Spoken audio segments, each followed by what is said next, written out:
Today's Digimon Card Game discussion video looks at one important question. Is the game becoming too fast? When I posed this question to several of my friends in the card game, there was a mixture of responses, some agreeing, and others proposing another reasoning. But again, before diving into this discussion, if you're going to be at Anime Central in Illinois, or the Geekery in Kansas, you'll find in person some of my merch for the channel. Rise of the Machine Dragon playmats and Chaos Wolf Dragon Order sleeves? They'll be there at discounted prices. Now diving back into the discussion, as I've been playtesting deck after deck after deck after deck, I started noticing the trend of every deck. Number 1, promoting out of the raise and just smashing into security in one turn. Number 2, building into a single turn in which you clear your opponent's board, then go after security. Or number 3, you literally have ways to cheat the security and trash it multiple times, and game your opponent at an instance. The speed of the game has largely felt much faster since BT9, at least in my opinion. During this time period, we had 2 specific decks that had protection built into the sources, which meant if you were playing Greymon or Garurumon, it was very easy to OTK your opponent in one turn, and then blitz Omnimon for game. Moving into BT10, this set would introduce Crossheart and bring about what would be the first instance in which boards were flooded with not just Digimon, but Tamers as well. And even though these Digimon didn't have high stat lines, it was the fact that you could attack with them, save them, and reuse them individually to recombine them later into a bigger boss monster really helped. Naturally, BT11 would start the whole process all over again and introduce elements to curb this deck down with Tamer Destruction and Black or Greymon support, along with introducing another deck that would ultimately function like Metal Garurumon. To all you Old Force players out there, I feel a lot of decks take from each other, and ultimately are just entire archetypes reskinned. And yes, we did get some additional upgrades for a lot of protagonists in BT12. It ultimately didn't change much, other than if you didn't want to play Crossheart, you now had a similar package with Hunters as well. And as the game progressed, it became clear that player feedback was that we were typically in a raise or build-wide meta. The people wanted more.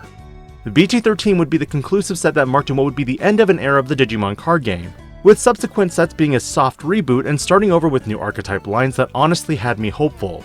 Hopeful mainly because I was hoping we'd get continuation for tribal decks for the other Digidestined and characters from their series. While partially true, some just haven't been elevated to competitive status yet. BT13 would debut the first set, in which we'd have a Mega Zoo style in its own archetype in the form of Royal Knights. The only other type that you could argue we'd get Mega Zoo would be 7 Great Demon Lords and Apoclomon. Truthfully, these types of decks felt like superior versions of what Bandai would later release for Diaboromon, a ticking clock that immediately said kill me quickly or I'm going to win after I set up. The reward ultimately left players vomiting out a bunch of Royal Knights, playing Ogudomon, or simply milling your opponent out. And now when we jump 8 full sets ahead, is the situation still the same? Older decks like Mirage Galgamon no longer exist because of the restriction to its boss monster. But a lot of decks like Armor, Royal Knights, Megidramon, and Sakuyamon can still do a lot of damage quickly with their aggro type approach. The bottom line is, players naturally gravitate to aggro decks because it's what wins. And in discussions with Lepany in regard to the subject, he brought up quite a few good points.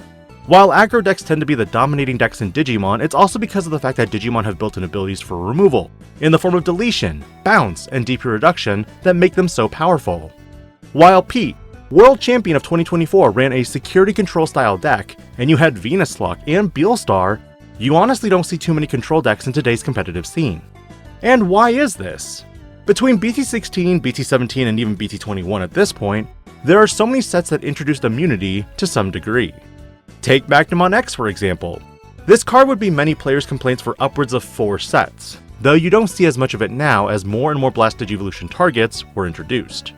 And with the restriction of a certain option card, this helped a little with dealing with this Digimon.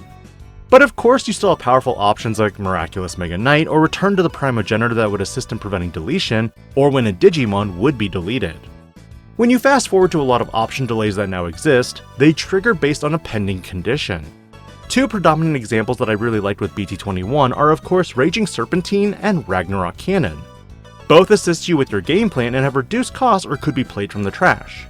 But overall, when you look at option cards in today's diverse meta, where is the removal? Armor decks predominantly lean into starter deck Magnamon for removal, and of course Omnimon X. Royal Knights, the Digimon are the removal. Every option either facilitates a cheaper cost on your Royal Knights or provides protection. And even with newer decks like Medusamon, Raging Serpentine not only acts as removal, but also doubles as a free way to Evo up. It's extremely uncommon to see option removal these days in a Digimon deck, but when you look back at Security Control, Venuslock, and Beelstar, it was common for players to feel a sense of dread when going up against these decks. And even decks like Apoclymon and even Mother Shoto were control decks that would ultimately get the boot. In the grand scheme of this discussion, should keywords and effects be reined in for Digimon themselves?